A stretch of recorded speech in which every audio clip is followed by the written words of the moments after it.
أيها المرسلين وعلى آله الطيبين الطاهرين وأصحابه المكرمين أما بعد فأعوذ بالله من الشيطان الرجيم بسم الله الرحمن الرحيم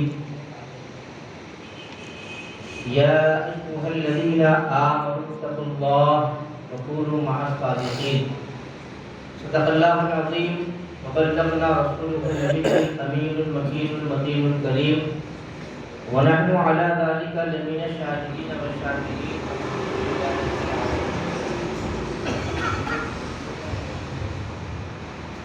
اروناچل اسٹیٹ علماء کرام بالخصوص مولانا منیر احمد قادری رضوی صاحب اور مسجد حاضر کی انتظامیہ کمیٹی، حاضرین مجلس، السلام علیکم ورحمۃ اللہ وبرکاتہ۔ وعلیکم السلام ورحمۃ اللہ وبرکاتہ۔ واہ کیا مرتبہ اے غوث ہے بالا تیرا، سبحان اللہ۔ واہ کیا مرتبہ اے غوث ہے بالا تیرا، اونچے اونچوں کے سروں سے ہے قدم اعلیٰ تیرا، سبحان اللہ۔ اونچے اونچوں کے سروں سے ہے قدم اعلیٰ تیرا، سر بھلا کیا تو فرماتے ہیں، دیکھیں سر بھلا کیا کوئی جانے کے ہے کیسا تیرا، سبحان اللہ۔ یا اور سر بھلا کیا کوئی جانے کے ہے کیسا تیرا، اولیاء منتے ہیں آنکھیں وہ ہے تلوا تیرا، سبحان اللہ۔ اولیاء منتے ہیں آنکھیں وہ ہے تلوا تیرا، کیا دفے جس پہ حمایت کا ہو پنجہ تیرا، کیا دفے جس پہ حمایت کا ہو پنجہ تیرا، شیر کو خطرے میں لاتا نہیں کتا تیرا، سبحان اللہ۔ شیر کو خطرے میں لاتا نہیں کتا تیرا۔ اور اپنی نسبت سے ایسے نام کرتے ہیں، دیکھیں اعلیٰ حضرت خود سے در در سے سر، سبحان اللہ۔ سر سے ہے مجھ کو نسبت، سبحان اللہ۔ خود سے در در سے سر، سر سے ہے مجھ کو نسبت، میری گردن میں بھی ہے دور کا ڈورا تیرا، سبحان اللہ۔ اور پھر فرماتے ہیں اس نشانی کے جو سگرے نہیں مارے جاتے، سب کہتے ہیں کتے کو، سب کے معنی کتا۔ آپ دیکھتے ہوں گے کہ جب بستی میں کبھی محکمہ میونسپل والے کتوں کو پکڑنے کے ارادے سے جو ہے گاڑی لے کر آتے ہیں، تو جو آوارہ کتے ہوتے سب کو پکڑ کے اپنی جو ہے گاڑی میں ڈال لیتے، لیکن بعض کتے وہ ہوتے جنہیں دیکھ کر وہ چھوڑ دیتے، اس کو ہاتھ بھی نہیں لگاتے۔ کون سے کتے؟ جن کے گلے میں ان کے مالک کا پٹا ہوتا ہے، پٹا دیکھتے ہیں تو سمجھتے ہیں کہ یہ کسی کا غلام ہے، اس کا کوئی آقا ہے، اس کا کوئی مالک ہے۔ فرماتے ہیں کہ آپ اس نشانی کے جو سگہ نہیں مارے جاتے، حشر تک میرے گلے میں رہے پٹا تیرا، سبحان اللہ۔ سرکار غوث اعظم کی غلامی کا پٹا ایک دن، دو دن، 4 دن کے لیے بلکہ حشر تک میرے گلے میں رہے پٹا تیرا۔ اور جو غوث اعظم کا غلام ہوتا ہے نا، کوئی بدعقیدہ اس کو بہکانے نہیں آتا، بے شک۔ اسی لیے ہم اپنے گھروں پہ جو ہے ماہ غوث اعظم میں پرچم لگاتے ہیں۔ یہ پرچم اس بات کی نشانی ہے، کوئی بدعقیدہ اگر ہماری بستی میں آ جائے، ہمارے گلی میں آ جائے، وہ آپ کے گھر پہ نہیں آتا، بے شک، کیونکہ آپ کے گھر کی چھت پہ وہ غوث پاک کا پرچم دیکھ لیتا تو یہ جان جاتا ہے یہ غوث پاک کے غلام کا گھر ہے۔ سبحان اللہ۔ غوث پاک کے غلام کی جب نشانی دیکھ لیتا ہے تو آپ کے گھر پہ نہیں آتا، بازو والے کے پاس چلے جاتا، آپ کے گھر پہ نہیں آتا۔ بے شک۔ تو یہ فائدہ ہے غلامی کا پٹا اپنے گلے میں ڈالنے کا۔ تو ہمارے گلوں میں سرکار غوث اعظم کی غلامی کا پٹا ہے، اور صرف سرکار غوث اعظم ہی کی غلامی کا پٹا نہیں ہے۔ امام فرماتے ہیں کیسے آقاؤں کا بندہ ہوں رضا، سبحان اللہ۔ کیسے آقاؤں کا، ایک آقا نہیں ہے ہمارا، ہمارے کئی آقا ہیں، ایک آقا کے غلام نہیں ہیں ہم ہر ولی کے غلام ہیں۔ بے شک، سبحان ہر ولی ہمارا آقا ہے، ہر ولی ہمارا سرکار ہے۔ کیسے آقاؤں کا بندہ ہوں رضا، بول بالے میری سرکاروں کے، بول بالے میری سرکاروں کے۔ آئیے کچھ اشعار اور صفات کے بعد ہم اپنی گفتگو کی طرف آتے ہیں۔ اللہ تبارک و تعالیٰ قرآن مجید میں ارشاد فرماتا ہے یا ایھا الذین آمنوا اتقوا اللہ، اے ایمان والو اللہ سے ڈرو۔ اس آیت مبارکہ میں اللہ تبارک و تعالیٰ نے دو وصف بیان کیے، ایک ایمان اور ایک تقویٰ۔ اور شیطان لعین ان دونوں کا دشمن ہے، وہ ہمارے ایمان کا بھی دشمن ہے، وہ ہمارے اعمال کا بھی دشمن ہے۔ وہ ہمارے ایمان کو بھی برباد کرنا چاہتا ہے، وہ ہمارے اعمال کو بھی برباد کرنا چاہتا ہے۔ تو قرآن کریم ہمیں حکم دے رہا ہے کہ یا ایھا الذین آمنوا اتقوا اللہ، اے ایمان والو اللہ سے ڈرو، وکونوا مع الصادقین، اور سچوں کے ساتھ ہو جاؤ۔ اب آپ غور کریں، جب بندہ مومن بن گیا، بندے کے اندر تقوی کی پوری کیفیت آ گئی، اب پرہیزگار ہے، تقوی طہارت کا پابند ہے، مومن بھی ہے، مومن کامل بھی ہے اور تقوی طہارت کا پابند بھی ہے، اس کے باوجود کہا جا رہا ہے کہ تنہا نہ رہنا۔ ابھی بھی شیطان تمہارے ایمان کو، اعمال کو برباد کر سکتا ہے، تمہیں ابھی بھی کسی سچے کی ضرورت ہے، کسی جو ہے پیر کامل کی ضرورت ہے، کسی رہبر کی ضرورت ہے۔ تو جب وکونوا مع الصادقین، سچوں کے ساتھ ہو جاؤ۔ اور جب بندہ سچوں کے صحبت میں آ جاتا ہے نا، تو پھر شیطان کے مکر و فریب سے بچ جاتا ہے۔ شیطان کے مکر و فریب سے بندہ بچا رہتا ہے، اس کا ایمان بھی سلامت رہتا ہے، اس کے اعمال بھی سلامت رہتے ہیں۔ کب؟ جب بندہ سچوں کی صحبت میں آ جاتا ہے۔ اب یہ سچے ہیں کون جن کے ساتھ اللہ رہنے کا ہمیں حکم ارشاد فرما رہا ہے؟ تو آپ دیکھیں، بندہ ہر نماز میں دعا کرتا، بندہ جب نماز میں کھڑا ہوتا ہے سورہ فاتحہ کی تلاوت کرتا ہے، الحمدللہ رب العالمین الرحمن الرحیم مالک یوم الدین ایاک نعبد و ایاک نستعین اہدنا الصراط المستقیم۔ اے اللہ ہمیں سیدھا راستہ چلا، صراط الذین انعمت علیہم، ان کا راستہ چلا جن پر تو نے انعام فرمایا۔ اب وہ کون ہے انعام یافتہ جن کے اوپر اللہ نے اپنا احسان فرمایا، اپنا انعام فرمایا؟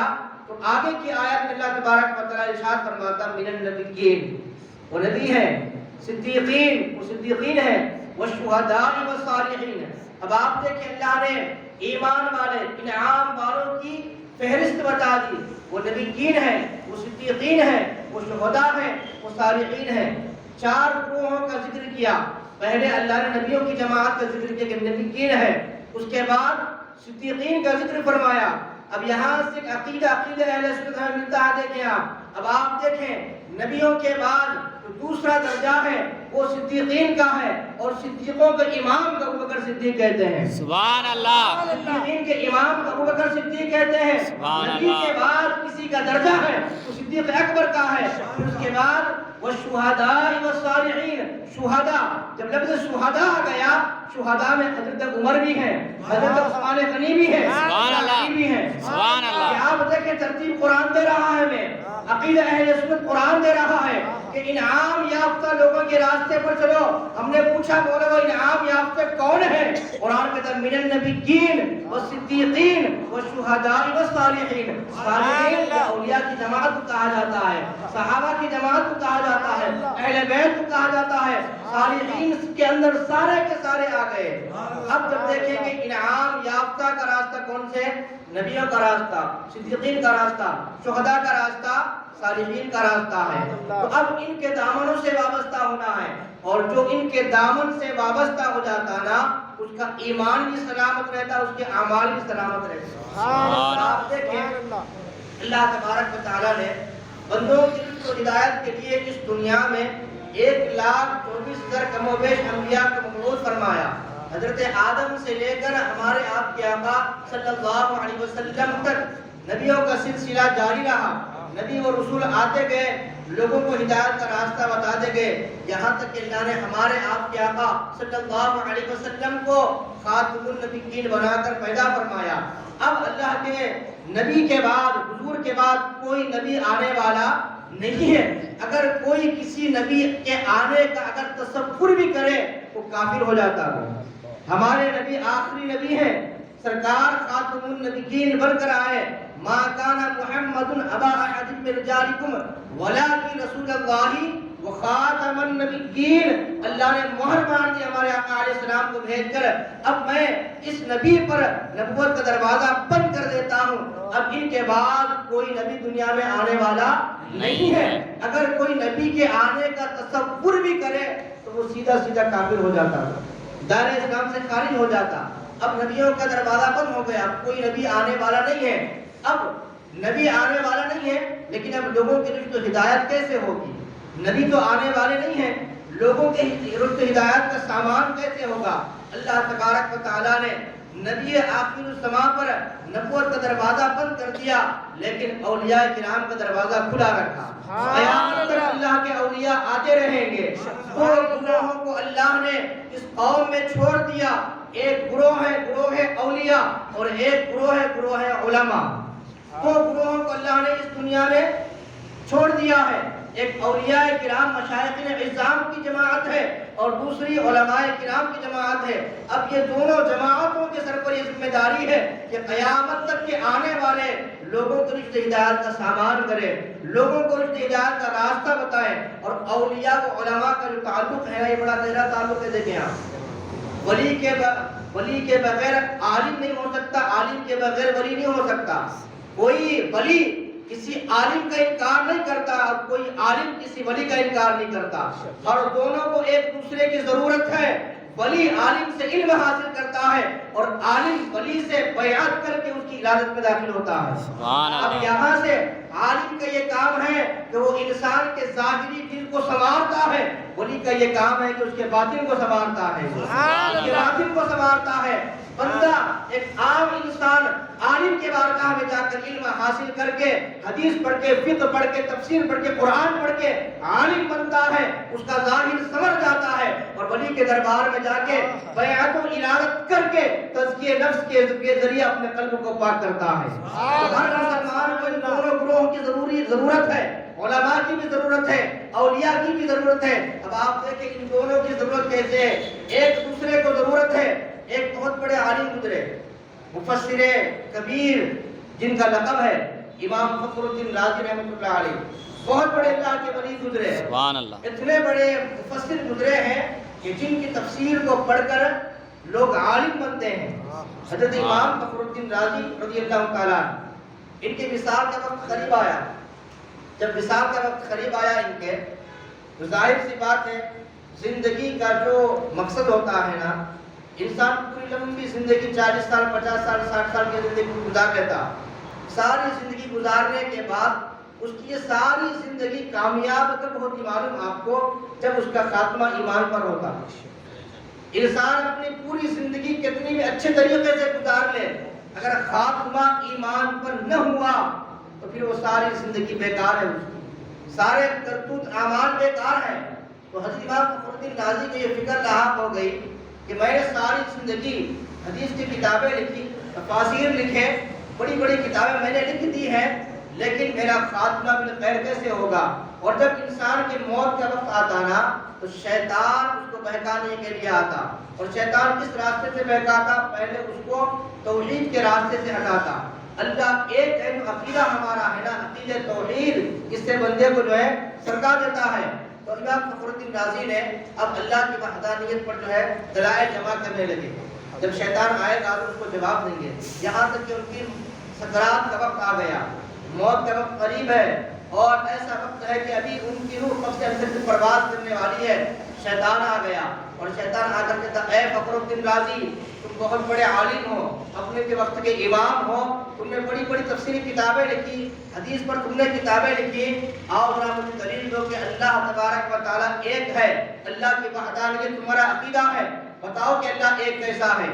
امام فخر الدین رازی نے ایک دلیل دی، شیطان نے دلیل کو رد کر دی، دوسری دلیل دی، شیطان نے رد کر دیا، تیسری دلیل دی، شیطان نے رد کر دی۔ اب آپ دیکھیں حضرت امام فخر الدین رازی 360 دلائل دیے، 360 دلائل۔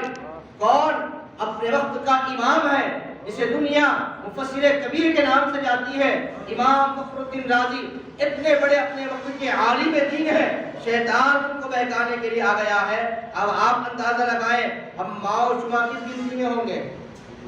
اتنا بڑا عالم شیطان کے چکر میں آ رہا ہے، جس نے اتنی بڑی تفسیر لکھی قرآن کی، دنیا مفسر کبیر کے نام سے جانتی ہے.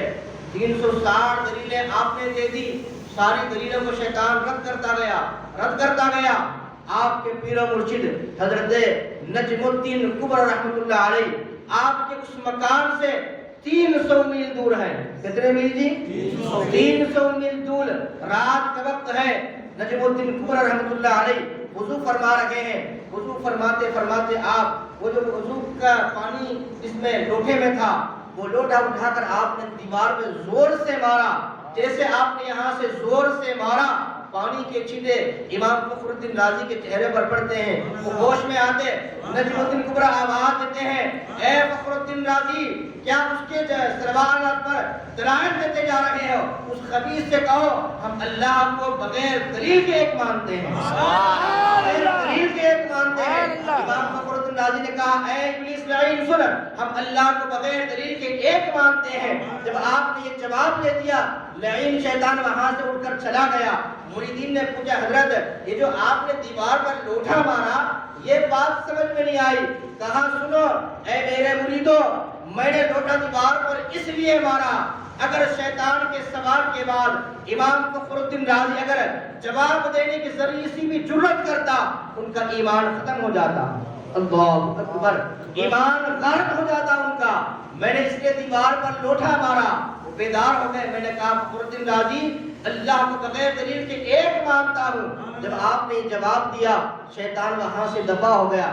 آپ اندازہ لگائیں، ولی کو عالم کی ضرورت ہے، عالم کو ولی کی ضرورت ہے، اور ہم امت محمدیہ کو دونوں کی ضرورت ہے. دونوں کی ضرورت ہے. نہ ہم اولیاء کو چھوڑیں گے نہ ہم علماء کو چھوڑیں گے. علماء کے دربار سے علم ملتا ہے، اولیاء کے دربار سے دل پاک ہو جایا کرتا ہے، مردہ دل زندہ ہو جایا کرتے ہیں اولیاء کی بارگاہوں کی حاضری سے. اللہ اکبر. یہ تعلق ہے اولیاء کا اور علماء کا آپس میں. تو ہم یہاں آج ایک ایسے عظیم ہستی کا ذکر کرنے بیٹھے ہیں جنہیں دنیا محبوب سبحانی کے نام سے یاد کرتی ہے، جنہیں دنیا غوث اعظم کے نام سے یاد کرتی ہے، جنہیں دنیا محی الدین قادری کے نام سے یاد کرتی ہے. اللہ اکبر. اس عظیم ہستی کا ذکر کرنے ہم یہاں پر بیٹھے ہیں. کون غوث اعظم؟ اللہ اکبر. جن کو اس دنیا سے پردہ فرمائے ہوئے 950 سال کا عرصہ گزر گیا. کتنے سو سال کا؟ 950 سال کا. ابھی آپ دیکھیں ہمارے داؤد اتار قادری صاحب جب منقبت غوث اعظم پڑھ رہے ہیں تو سارے عشاقان غوث اعظم جھوم رہے ہیں. غریب نواز کی منقبت پڑھی جا رہی ہے، سرکار کے جو ہے غلام جھوم رہے ہیں. مولا کائنات کا ذکر ہو رہا، غلام جھوم رہے ہیں. سرکار کا ذکر ہو رہا، غلام جھوم رہے ہیں. صدیق اکبر عمر فاروق عثمان غنی کا ذکر ہو رہا، غلام جھوم رہے ہیں. میں آپ سے پوچھتا ہوں، آپ مجھے بتائیں، کیا آپ نے غوث اعظم کو دیکھا ہے؟ کیا آپ نے غریب نواز کو دیکھا ہے؟ کیا آپ نے مولا علی کو دیکھا ہے؟ کیا آپ نے صدیق اکبر کو دیکھا ہے؟ عثمان غنی عمر فاروق کو دیکھا ہے؟ سب یہی کہیں گے ہم نے کسی کو نہیں دیکھا.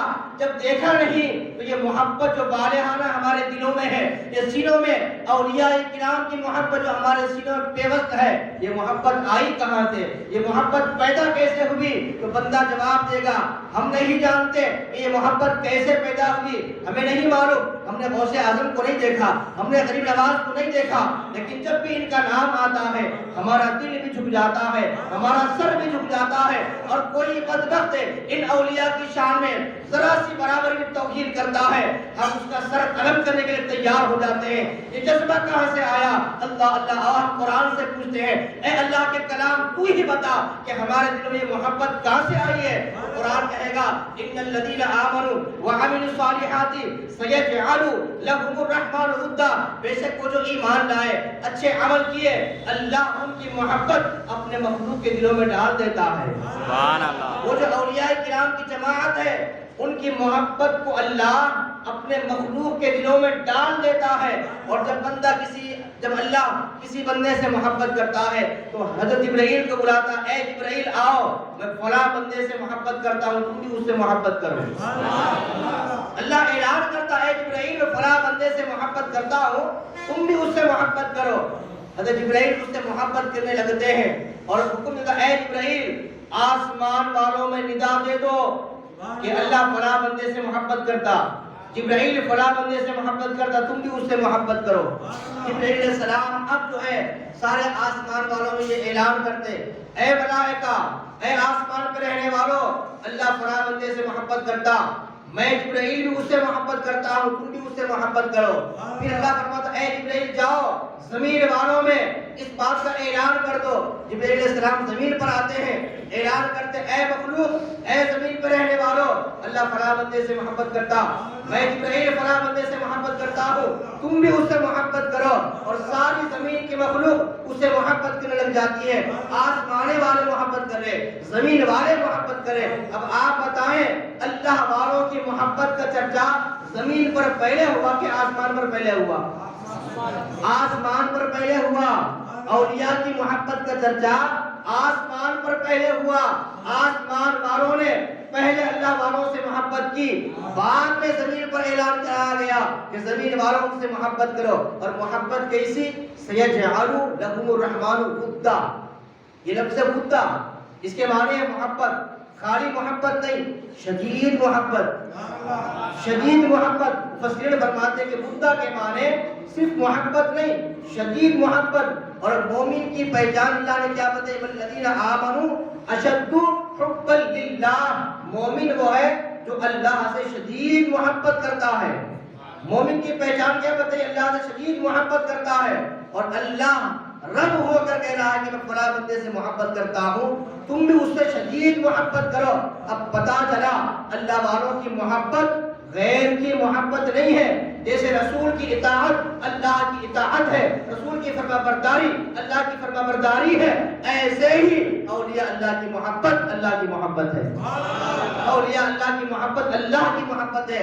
اور جب بندے سے اللہ محبت کرتا ہے اور اس بندے کی محبت اللہ اپنے مخلوق کے دلوں میں ڈال دیتا ہے تو پھر وہ بندے بھی اس سے محبت کرتے ہیں جس سے اللہ محبت کرتا ہے۔ اب آپ مجھے بتائیں، غوث پاک کا مہینہ آیا ہے، اس مہینے میں سارے سنی غوث پاک کا ذکر کرتے ہیں، لیکن کچھ بیچارے ہوتے ہیں وہ اپنی مسجدوں پہ ہمیشہ اندھیرا تالے ڈال کے رکھ لیتے، چہرے بھی سیاہ، دل بھی سیاہ، سارے معاملے سیاہ رہتے، ولیوں کے ذکر سے چڑھتے۔ آپ پریشان نہیں ہونا، ان کہیں کچھ چڑھ رہا بول، اتنا سمجھ جانا کہ اللہ نے ہمارے دلوں میں اپنے محبوبوں کی محبت ڈالا، ان کے دلوں میں نہیں ڈالا، ان کے دلوں میں نہیں ڈالا۔ ایک چھوٹی سی مثال دیکھیں، ہم گھر میں کوئی اچھی سی چیز خرید کے لائے، مثال کے طور پہ آپ پھل فروٹ خرید کے لائے، مٹھائی خرید کے لائے، کوئی آئس کریم خرید کے لا لی ہے، تو آپ گھر میں آنے کے بعد اس کو کوئی پلیٹ میں نکال دینا، کوئی تشتری میں اس کو نکال دے۔ آپ ایسی تشتری میں نہیں نکالتے جس پہ گندگی لگی ہوئی ہو، ایسے برتن میں نہیں نکالتے جس پہ گندگی جو ہے لگی ہوئی ہو، نہیں نکالتے۔ آپ کیا کرتے؟ اچھا برتن لاتے، صاف برتن لاتے، پھل فروٹ رکھنے کے لیے، مٹھائی رکھنے کے لیے، آئس کریم رکھنے کے لیے صاف برتن لاتے۔ صاف برتن میں پاک چیزیں رکھی جاتی، صاف برتن میں پاک چیزیں رکھی جاتی، کچرے دانی میں کچرا رکھا جاتا، کچرے دانی میں کوئی پھل فروٹ نہیں رکھتا، کچرے دانی میں کچرا رہتا، پاک برتنوں میں پھل فروٹ رہتے، پاک چیزیں رہتی۔ سمجھ جاؤ ہمارے دل پاک تشتریاں ہیں، ہمارے دل پاک برتنیں ہیں، ان پاک برتنوں میں اللہ نے غوث پاک کی محبت رکھ دی، ان پاک برتنوں میں اللہ نے غریب نواز کی محبت رکھ دی، ان پاک برتنوں میں اللہ نے اپنے سارے اولیاء کی محبت رکھ دی۔ اور جو کچرے دانی ہے، جو کچرے دانی ہے، وہاں کچرا ہوگا، دیکھیں آپ، ان کے دلوں میں کچرا، ان کے ہے کچرے دانی دل، اس لیے ان کی محبتیں اولیاء سے نہیں ہوتی، ان کی محبتیں غیروں سے ہوتی ہے۔ وہ غیروں کے دربار میں جا کے اپنی پیشانیاں جھکاتے، اور ہم اہل سنت ایسے ہیں، ہمارے دل کے برتن پاک ہیں، اللہ نے اپنے پاک اولیاء کی محبت ہمارے پاک برتنوں میں رکھ دی، اس لیے ہم اولیاء سے محبت کرتے ہیں۔ وہابی اولیاء سے محبت نہیں کرتا، کوئی وہابی اللہ کے والوں سے محبت نہیں کرتا۔ کیوں نہیں کرتا؟ اس کا دل گندا ہے، اس کے دل کا برتن گندا ہے، اس کا دل کا برتن کچرا دانی ہے، وہاں کچرا جمع ہوتا۔ ہمارا برتن پاک ہے، اولیاء کی محبت یہاں جمع ہوتی ہے۔ دل دیکھیں آپ، چھوٹا سا دل ہے، یہ دل چھوٹا ہے، لیکن سارے اولیاء یہاں جمع ہیں۔ کوئی ولی ہمارے دل کے باہر نہیں ہے، اور کوئی ولی ہمارے دل کے باہر اگر ہو گیا تو یاد رکھنا اللہ کا حکم ہے من عادانی ولی فقط آذنتہ، جس نے میرے کسی ایک ولی سے دشمنی کی میں اللہ اس سے اعلان جنگ کرتا ہوں۔ ہاں دل کو سنبھال کے رکھنا، کسی ولی کی بے ادبی ذرہ سی بھی دل میں نہیں آنا، اور دل میں اگر ذرا سی بے ادبی آ گئی کسی ولی کے حوالے سے تو سمجھ لینا اللہ سے اعلان جنگ کر رہے ہم۔ اور بے ادبی کا سیدھا کیا ہوتا آپ کو معلوم؟ آؤ سرکار غوث پاک کی زندگی میں آپ کو بتاؤں۔ سرکار غوث اعظم کا تعلیمی دور ہے، ابھی پڑھ رہے ہیں سرکار غوث اعظم۔ آپ کے ایک ساتھی ہیں جو اس واقعے کے راوی ہیں، اور یہ واقعہ بہجت الاسرار کتاب میں لکھا ہوا ہے۔ یہ بہجت الاسرار کتاب سرکار غوث پاک کی سیرت میں لکھی ہوئی ایسی مستند کتاب ہے۔ علماء فرماتے ہیں جس طریقے سے بخاری شریف جو لکھی گئی نا، وہ حدیث کی ایسی کتاب ہے جو اسماء الرجال کے ساتھ لکھی گئی، یعنی کہ رسول اللہ سے جس صحابی نے حدیث کو سنا، اس صحابی سے جس نے سنا، ان سے جس نے سنا، ان سے جس نے سنا، یہ پوری ایک چین ہوتی ہے جس کو اسماء الرجال کہتے ہیں۔ اس کے بعد اس کے اندر حدیث آتی بخاری میں۔ جب آپ بخاری کی حدیث پڑھیں گے نا تو ایک راوی سے لے کے پورا اوپر تک جاتے جاتے وہ پوری سند مصطفیٰ کریم تک پہنچتی ہے۔ سبحان اللہ۔ اس کو کہتے ہیں اسماء الرجال، ایک چین ہے پوری۔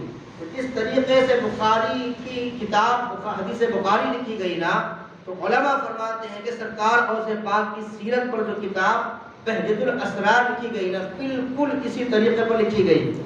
آپ کتاب خرید کے پڑھیں، جب آپ کتاب خرید کر پڑھیں گے نا تو ایک واقعہ اس کا جب آئے گا تو واقعے کی شروعات کیسی ہوتی؟ فلاں نے فلاں سے سنا، فلاں نے فلاں سے سنا، فلاں نے فلاں سے، فلاں نے فلاں سے، فلاں نے غوث پاک سے سنا۔ یہ معاملہ ہوتا۔ اتنی زبردست کتاب، مستند کتاب بہجت الاسرار، اس کے اندر یہ واقعہ درج ہے، اور بہت سارے علماء نے اس واقعے کو لکھا اپنی کتابوں میں۔ حضور شیخ الاسلام نے بھی اس کو لکھا ہے۔ فرماتے ہیں کہ جب آپ کا دوران طالب علم کا زمانہ ہے تو بغداد میں سرکار غوث پاک کہاں پیدا ہوئے؟ گیلان میں۔ کہاں پر؟ گیلان میں۔ کب ہوئی پیدائش؟ 470 میں۔ آپ کی سن ولادت 470 ہجری ہے، اور سرکار غوث پاک کی پیدائش 470 ہجری میں ہوئی، لیکن آپ کی ولادت کا ڈنکا 200 سال پہلے سے بج رہا تھا۔ 200 سال پہلے سے آپ کی ولادت کا ڈنکا بج رہا۔ حضرت جنید بغدادی رحمۃ اللہ علیہ، سرکار غوث اعظم سے 200 سال پہلے کے بزرگ جنید بغدادی، آپ فرماتے ہیں کہ 5ویں صدی میں اللہ تبارک و تعالی اپنے حبیب کی اولاد میں، یعنی کہ مصطفیٰ کریم کے گھرانے میں ایک بیٹا گیلان میں پیدا کرے گا جو قطب الاقطاب ہوگا، غوث الاغیاث ہوگا، جن کا نام عبد القادر جیلانی ہوگا، اور وہ لڑکا بغداد کی جامع مسجد میں بیٹھ کر، ممبر پر بیٹھ کر یہ اعلان کرے گا قدمی ہادی علی رقبت کل ولی اللہ، میرا قدم ہر ولی کی گردن پر ہے۔ تو سوائے صحابہ کے ائمہ اربعہ کے جتنے اولیاء گزرے، سارے اولیاء ان کے اعلان پر اپنی گردنیں جھکا لیں گے، اور غوث اعظم کا قدم سارے اولیاء کی گردنوں پر ہوگا۔ جن کی ممبر بنی گردنیں اولیاء، امام فرماتے جن کی ممبر بنی گردنیں اولیاء، اس قدم کی کرامت پہ لاکھوں سلام، اس قدم کی کرامت پہ لاکھوں سلام۔ یہ غوث پاک رضی اللہ تعالی عنہ ہے جن کے آنے سے 200 سال پہلے اولیاء کرام ان کے آنے کی بشارتیں دے رہے ہیں۔ یہی نہیں، حضرت امام حسن عسکری رضی اللہ تعالیٰ عنہ، آپ اپنے ایک مرید کو، یہ ایک روایت میں نام حضرت معروف کرسی کا آیا ہے، ایک روایت میں جو ہے کسی اور کا نام آیا ہے، اپنے مرید کو بلاتے ہیں اور ایک مصلح دیتے ہیں کہ یہ مصلح ہے، 5ویں صدی ہجری میں ایک لڑکا پیدا ہوگا، حضرت آقا علیہ السلام کے اولاد میں سے ہوگا، جیلان میں پیدا ہوگا، قطب الاقطاب ہوگا، غوث الاغیاث ہوگا، عبد القادر جیلانی نام ہوگا۔ یہ مصلح ان تک پہنچانا، یہ مصلح ان تک پہنچانا، وہ مرید وہ مصلح لے لیتا ہے، اور بڑی حفاظت کے ساتھ جب سرکار غوث پاک کی ولادت ہوتی ہے نا تو وہ مصلی جو امام حسن عسکری نے دیا تھا وہ مصلی سرکار غوث پاک تک پہنچایا جاتا ہے دیکھیں آپ یہ غوث اعظم جن کے آنے سے 200 سال 300 سال پہلے سے ان کے آنے کے ڈنکے بج رہے ہیں اللہ اکبر اور جب غوث اعظم پیدا ہوئے اب آپ دیکھیں سرکار غوث پاک کی ولادت ہوئی جب ولادت ہوئی ولادت کے فوری بعد ماہ رمضان شروع ہو گیا اللہ اکبر سرکار غوث پاک کی امی جان فرماتی ہیں کہ میرا بیٹا صبح میں یعنی کہ سحر کے بعد سے طلوع آفتاب سے لے کر غروب آفتاب تک میرا بیٹا عبد القادر دودھ نوش نہیں فرماتا دودھ نوش نہیں فرماتا یعنی کہ رمضان کا پورا مہینہ غوث اعظم وہ جو روزے کا وقت ہوتا ہے ان ایام میں کبھی بھی آپ نے اپنی ماں کا دودھ نوش نہیں فرمایا حالانکہ دیکھیں آپ شیر خوار ہیں آپ کو کیسے خبر کہ ماہ رمضان چل رہا آپ غور کریں آپ کو کیسے خبر کہ ماہ رمضان چل رہا ہے جب شیر خواری میں ان کے علم کا یہ عالم ہے جب پڑھ کے فقیہ محدث مفسر بنے اس پر غوث اعظم کے علم کا عالم کیا ہوگا شیر خواری میں دودھ پیتے دور میں شریعت پہ عمل کرنے کا یہ عالم ہے اور جب جوان ہو گئے شریعت پہ عمل کرنے کا عالم کیا ہوگا آپ غور کریں آپ تو آپ نے دودھ نوش نہیں فرمایا یہاں تک کہ بچے کی جو دودھ پینے کی عمر 2 سال ہوتی نا 1 سال گزر گیا پھر 1 سال آیا رمضان کا چاند نظر آیا کہ نہیں آیا مسئلہ جو ہے پیچیدہ چل رہا ایسا زمانہ نہیں تھا کہ روز ہلال کمیٹی بن گئی فونوں کا دور ہے واٹس ایپ کا دور ہے سوشل میڈیا کا زمانہ ہے حیدرآباد میں چاند نظر نہیں آیا تو کیرلے میں آیا دلی میں آیا کہیں بھی آ سکتا نا ایسا زمانہ نہیں تھا لوگ جب چاند دیکھتے تھے اور جب تک جو ہے پوری طریقے سے تشفی پر جواب نہیں آتا چاند کا اعلان نہیں ہوتا تشویش پائی جا رہی چاند نکلا کہ نہیں نکلا تو لوگوں نے دیکھا چلو ایک بچہ سادات کے گھرانے میں ایسا پیدا ہوا ہے پورے بغداد میں جیلان میں پوری بات مشہوری ہے ایک جیلان جو شہر ہے یہ ایران کا ایک قصبہ ہے جیلان اصل اس کا نام ہے گیلان اس کو پڑھتے جیلان عربی میں اس لیے کہ عربی زبان میں وہ جو حرف قاف ہے وہ نہیں ہوتا اس لیے اس کی جگہ جیلان پڑھا جاتا چاہے آپ جیلان پڑھیں یا گیلان پڑھیں دونوں ایک ہی ہے تو یہ ایران کا ایک قصبہ ہے گیلان وہاں آپ کی پیدائش ہوئی تو پورے شہر میں یہ ڈھنڈورا تھا کہ گیلان میں ایک بچہ پیدا ہوا سادات کرام کے گھرانے میں جو رمضان کے مہینے میں طلوع آفتاب سے لے کر غروب آفتاب تک اپنی ماں کا دودھ نہیں پیتا اور سرکار غوث پاک کی پیدائش کی برکتیں کیا ہے معلوم آپ کو جس دن سرکار غوث اعظم پیدا ہوئے اور گیلان میں جتنے بچے پیدا ہوئے سارے کے سارے لڑکے پیدا ہوئے ہر گھر میں بیٹا پیدا ہوا اور ان کے ساتھ جتنے بچے پیدا ہوئے سارے اپنے وقت کے اولیاء بنے سارے اپنے وقت کے ولی بنے سرکار غوث پاک کی جو ہے گیلان میں جب آپ کے خدوع میمونت پڑے تو یہ برکتوں کا عالم تھا کہ جتنے بچے پیدا سارے ولی بنے وہ سارے ولی بنے جب آپ تعلیمی دور آپ کا شروع ہوا تعلیمی دور جب آپ کا شروع ہوا تو دیکھیں تعلیمی دور میں کیسا تھا لوگوں نے پوچھا سرکار غوث اعظم سے اے عبد القادر جیلانی آپ کو کیسے پتا چلا کہ آپ اللہ کے ولی ہیں آپ کو اپنی ولایت کا علم کب ہوا تو سرکار غوث پاک فرماتے کہ میں 10 سال کا تھا جب میں پڑھنے کے لیے مکتب جاتا مدرسہ جاتا تو کچھ ایسے انسان نمودار ہوتے جو میرے ساتھ چلتے اور ایک آواز ان میں آتی راستہ دو اللہ کا ولی آ رہا ہے یہاں تک کہ مکتب پہنچ جاتا جب مکتب پہنچتا تو یہی آواز پوچھتی کہ راستہ چھوڑو اللہ کا ولی آ رہا ہے تو مجھے اسی وقت یہ علم ہوا کہ میں اللہ کا ولی ہوں اور حضرت سرکار غوث پاک مادر ذات ولی ہے ماں پیٹ ولی ہے ایسا نہیں کہ جو ہے بعد میں آنے کے بعد اللہ کا فضل ہوا ایسا نہیں وہ ماں کے پیٹ سے ولی بن کے پیدا ہوئے ماں کے پیٹ سے مادر ذات ولی ہے آپ ماں پیٹ ولی پیدا ہوئے اللہ تبارک و تعالی کچھ ایسے اولیاء ہیں جن کو اللہ وہبی ولایت یعنی کہ وہ پیدائشی ولی پیدا ہوتے ہیں اور کچھ وہ ہوتے ہیں جو دنیا میں آنے کے بعد اللہ تبارک و تعالی کا قرب حاصل کرتے ہیں اور جب اللہ کا قرب ان کو حاصل ہو جاتا ہے تو پھر اللہ ان کو ولایت سے سرفراز فرماتا ہے ولایت سے ان کو اللہ تبارک و تعالی سرفراز فرماتا ہے حالانکہ وہ بھی ولایت وہبی ہوتی ہے اور قسمی بھی ہوتی ہے وہ اپنی بھی جگہ محنت کرتے ہیں، مشقت کرتے ہیں، ریاضت مجاہدے کرتے ہیں، اور اللہ بھی اوپر فضل فرماتا ہے۔ سرکار غوث پاک ماں پیٹ ولی پیدا ہوئے، سرکار غوث اعظم کو 10 سال کی عمر میں یہ بات معلوم ہوئی، اللہ نے مجھے ولی بنایا ہے۔ اور جب غوث پاک فرماتے ہیں میں جیسے بچے کھیلتے ہیں نا، تو مجھے بھی کھیلنے کا ارادہ، مجھے کھیلنے کے لیے جاتا تو آواز آتی، اے بچے ہم نے تجھے کھیلنے کے لیے پیدا نہیں کیا۔ میں رک جاتا، میں اپنے گھر آ جاتا۔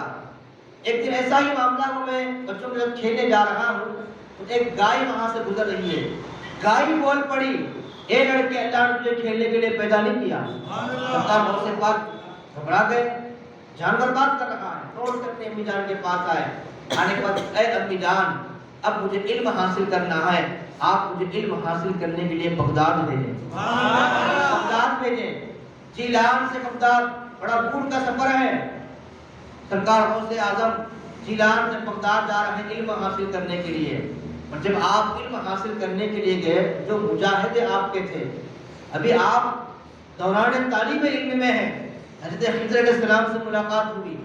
جب آپس میں ملاقات ہوئی تو حضرت خضر نے کہا کہ آپ یہیں بیٹھے، میں آتا ہوں۔ چلے گئے حضرت خضر علیہ السلام، 1 سال تک غوث اعظم وہیں بیٹھے رہے، 1 سال تک۔ 1 سال کے بعد حضرت خضر پھر آئے، پھر ملاقات ہوئی، بات چیت ہوئی، تو یہیں بیٹھے رہے، پھر آتا ہوں میں۔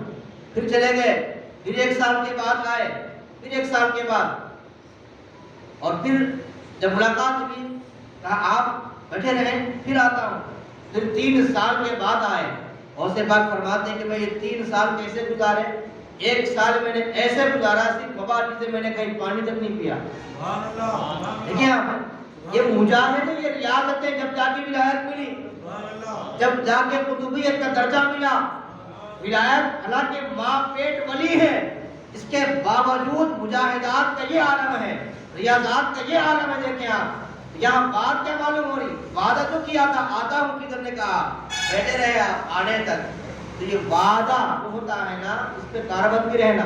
ایک ہماری طبیعت ہے، ہم بڑا انتظار کراتے لوگوں کو، کہیں جانا ہے 10 بجے نکلنا ہے 10:30 کو آتا، بڑا غور کرنا ہے، کیونکہ بندہ پہلے سے آپ کا منتظر رہتا وہاں۔ یہ غوث اعظم درس بھی دے رہے ہیں، اس طریقے سے آپ مجاہدے کیے۔ اور جب آپ کو دوران طالب علم تو مجھے واقعہ سنانے والا وہ سنا آپ، سرکار غوث پاک ہیں اور 2 ساتھی ہیں، ان میں سے ایک ساتھی یہ واقعہ روایت کرتے ہیں، فرماتے ہیں ہم 3 لوگ تھے، تو بغداد میں ایک بہت بڑے اللہ کے ولی آئے جن کا نام بھی غوث تھا۔ تو آپس میں گفتگو ہوئی کہ بغداد میں ایک اللہ کے ولی آئے ہیں، چلو ان سے شرف ملاقات کرتے ہیں۔ ان میں ایک بندہ تھا جن کا نام تھا ابن سقا۔ اس نے کیا کہا، میں اس غوث سے ایسا سوال کروں گا کہ وہ جواب دے نہیں پائے گا۔ آپ غور سے سنیں، ولی کی بے ادبی کا صلہ کیا ہوتا۔ امام فخر الدین رازی نے پیر کا دامن تھاما، ایمان بچ گیا۔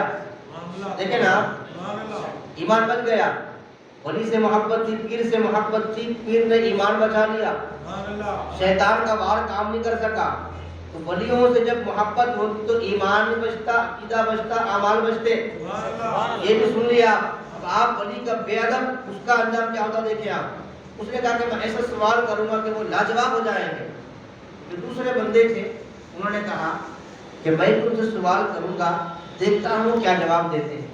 بڑی بے ادبی تھی، کمی تھی ذرا، دیکھتا ہوں کیا جواب دیتے ہیں۔ سرکار غوث پاک نے فرمایا میں تو ان سے کوئی سوال نہیں کروں گا، بس شرف ملاقات کروں گا، ان سے برکتیں حاصل کروں گا۔ دیکھیں آپ یہ، ان سے برکتیں حاصل کروں گا۔ گئے، جب گئے تو وہ حضرت وہاں حاضر نہیں تھے، اچانک نمودار ہوئے۔ اب ملاقات ہوئی، جیسے آپ حاضر ہوئے، ابن سقا کی طرف دیکھا کہ اے ابن سقا، کیا سوال لے کر آیا تھا؟ یہ تیرا سوال ہے، تیرا جواب ہے۔ ایسا سوال کرے گا کہ میں لاجواب ہوں گا۔ یہ تیرا سوال، یہ تیرا جواب ہے۔ جواب دینے کے بعد کیا فرماتے سنو، میں دیکھ رہا ہوں، اللہ اکبر، تیرا خاتمہ کفر پر ہوگا، کفر پر تیرا خاتمہ ہوگا۔ اور مجھے دوسرے صاحب نے ان سے کہا کہ تم نے کیا سوال کر کے بنا کے آئے تھے؟ ایسا سوال کرو گا، جواب کیا دیتے ہیں؟ تمہارا یہ سوال ہے، یہ تمہارا جواب ہے، اور میں تمہیں دیکھ رہا ہوں کہ دنیا تمہارے کانوں تک آئے گی، ایمان بچ جائے گا مگر۔ یعنی کہ تم دنیا دار بن جاؤ گے. پہلے والے کے لیے کہا کہ تیرا خاتمہ کفر پر ہوگا، تیرا ایمان ہلاک ہو جائے گا. اور دوسرے کے لیے کہا کہ تیرا ایمان تو بچے گا لیکن دنیا تیرے کانوں تک آئے گی. اور جب سرکار غوث پاک کی طرف نظر گری، فرمایا اے عبد القادر، پیشانی کو چوما. کہا میں وہ دور دیکھ رہا ہوں، بغداد کی جامع مسجد ہوگی، منبر پر کھڑے ہو کر تم اعلان کرو گے قدمی ہادی علی رقبت کل ولی اللہ، میرا قدم ہر ولی کی گردن پر ہے. اس دور کے سارے اولیاء تمہارے حکم پر اپنی گردنیں جھکا دیں گے، سب کی گردنوں پر تمہارا قدم ہوگا. فرماتے کہ دور آگے بڑھا، وہاں سے نکل گئے بزرگ، چلے گئے، پڑھ کے عالم بن گئے، محدث بنے، مفسر بنے، نکل گئے. ابن سقف بہت بڑا مناظر بنا، اتنا بڑا مناظر بنا، مناظریں بڑے بڑے عیسائی پادریوں کو مات دے دیتا. بڑے سے بڑا عالم ان کا آتا شکست کھا کے چلا جاتا. اتنا بڑا عالم بنا، بڑی شہرت، بڑی عزت. اللہ اکبر. ایک مرتبہ یوں ہوا کہ ایک عیسائی بادشاہ نے بڑے بڑے پادریوں کو، عالموں کو بلایا ابن سقا سے مناظرے کے لیے تاکہ اسلام کو شکست دے. ابن سقا مناظرے میں بیٹھا اور سارے عیسائی عالموں کو شکست دے دی، سب کو مات دے دی. لیکن ہوا یوں کہ اسی دوران میں اس کی نظر بادشاہ کی بیٹی پر پڑ گئی. جیسے نظر پڑی اس کا عاشق بن گیا.